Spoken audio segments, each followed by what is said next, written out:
High বন্ধুরা, আপনারা সবাই কেমন আছেন? আশা করি ভালো আছেন, সুস্থ আছেন। তো বন্ধুরা, আজকে এসেছি সন্দেশখালিতে, যেখানে মহানায়ক উত্তম কুমার শুটিং করেছিল অমানুষ বইতে।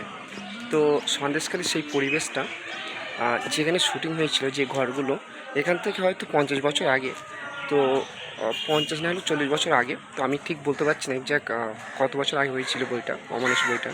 তো যখন হয়েছিল তখন আমরা দেখেছিলাম। তারপরে তো আজকে সেই জায়গাটা, সেই ঘরগুলো, সেই যেখানটায় উত্তম কুমার ছিল, ঠিক আছে, সেখানে যেখানে থেকে শুটিং করেছিল, সেই জায়গাটা আপনাদেরকে আমি দেখাচ্ছি। তো এখানের পরিবেশটা ঠিক এমনটা। এখান থেকে 40-50 বছর আগে পরিবেশ কেমন ছিল অতটা খেয়াল নেই, যেটা আমরা সিনেমায় দেখেছিলাম।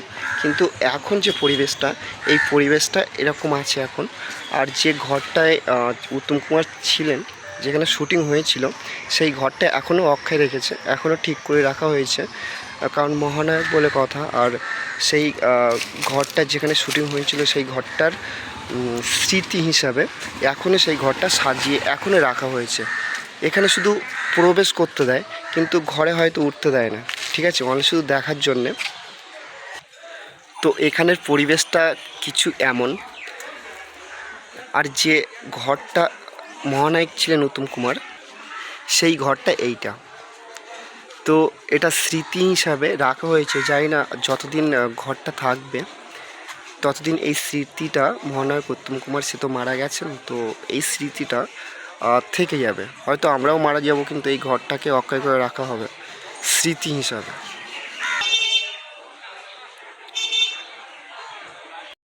তো বন্ধুরা, শর্মিলা ঠাকুরের একটা ছবি পেয়েছি সেই সময়কার, যখন শুটিংটা হয়েছিল। তো এই ঘরটার নিচে কোনো ইট দিয়ে গাঁথা ছিল না, শুধু কাঠেরই ছিল। তো এখন কাঠ তো বেশি দিন লাস্টিং করে না, সেই হিসাবে ইট দিয়ে গেঁথে হয়তো এই ঘরটা সুরক্ষিত করে রেখেছে।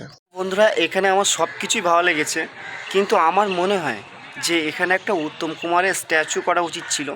কারণ যদি ওটা হতো, আরও এটা দৃশ্যফুল হয়ে উঠতো। ঠিক আছে, এটা তো ছোট জায়গা, তো পার্ক হিসাবে এখানে তো প্রচুর লোক যদি চাপ হয় তাহলে সমস্যা হয়ে যাবে। নর্মালি স্ট্যাচু করাটা উচিত ছিল। যারা এমনি ট্যুরিস্টরা নর্মালি ঘুরতে আসতো দুই একজন, তারা তো দেখে সন্তুষ্ট হতো যে না, উত্তম কুমারের স্ট্যাচু আছে, তারপরে ঘরটা এত বছর ধরে যত্ন করে রেখেছে। তো আমার ওপিনিয়ন এটা। আপনাদের কি মনে হয় প্লিজ কমেন্টে জানিয়ে। এখানে আছে সেই স্পিড বোটটা, কিন্তু সেই মানুষটি আর পৃথিবীতে বেঁচে নেই। কিন্তু এই স্পিড বোটটা একদিন এই সন্দেশখালী নদীতে চলেছিল, আর এই মানুষটা এই বোটেই ছিল। তো সেই বোটটা এখন পড়ে আছে, কিন্তু সেই মানুষটা এই পৃথিবীতে আর বেঁচে নেই। এই স্মৃতিগুলো সারা জীবন রয়ে যাবে। আর এই স্পিড বোটটাকে গ্রাউন্ড করে রাখা হয়েছে, কিন্তু আরও বোট আছে, আরও লঞ্চ আছে, সেগুলোকে রাখা যায়নি, কারণ ওগুলো অনেক বড়। চলো সেগুলোকে দেখ। উত্তম কুমার যে লঞ্চে ভিডিও করেছিল, অমানুষ মুভির যে সংটা ছিল, সেই সঙ্গে যে লঞ্চটা ব্যবহার হয়েছিল, সেই লঞ্চটা আপনাদেরকে দেখাচ্ছি। আর এইটা হলো সেই লঞ্চ, ঠিক আছে। আর এই লঞ্চটা এখানেই রয়ে গেছে। তো এরপরে আর লঞ্চটা রিপেয়ার হয়নি, তো স্মৃতি হিসাবে এই লঞ্চটা এখনও এখানেই রয়ে গেছে। আর এইটা হলো এর ভিতরটা, ঠিক আছে। এর ভিতরে আরও কিছু আছে, এখানে বসার জায়গা আছে। আর যেখানে চালক ছিল, সেই জায়গাটা হলো এই। তো সেই লঞ্চটা এখন এখানে রয়ে গেছে। হয়তো লঞ্চটা স্মৃতি রাখতে পারবে না, অনেকটাই নষ্ট হয়ে গেছে লঞ্চটা, কিন্তু যতটুকু আছে এখনও আছে স্মৃতি।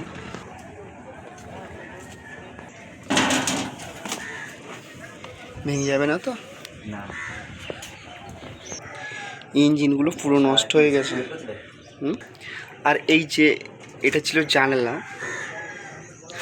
তো এখন যে লঞ্চগুলো আছে, এরকম জানলা খুব কমই আছে।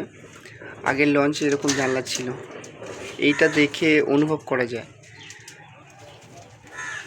আর এটা জানি না এটা কি ছিল, মনে হয় এখানে ঠাকুর থাকতো, তো এখানে হয়তো পূজা দিত। তো আর ভিতরটাই পুরো মাটি হয়ে গেছে।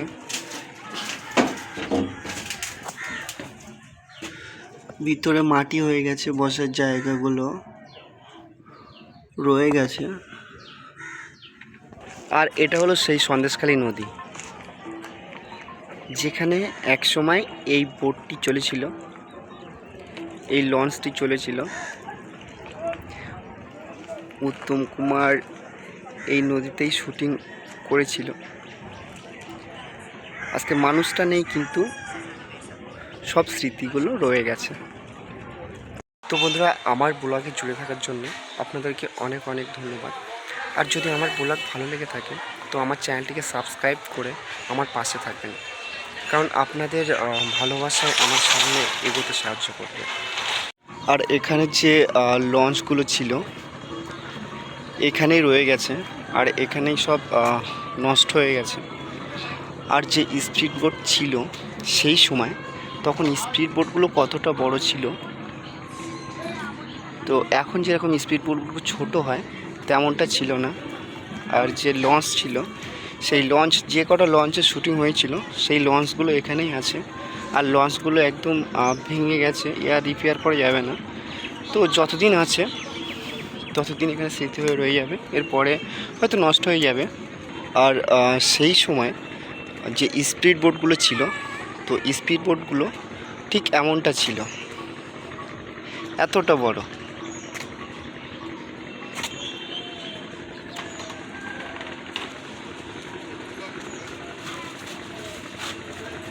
বন্ধুরা, আমার এই ব্লগটি কেমন লাগলো প্লিজ কমেন্টে জানিও। আর যদি আমার ভিডিও ভালো লেগে থাকে তাহলে আমার চ্যানেলটিকে সাবস্ক্রাইব করে প্লিজ আমার পাশে থেকো।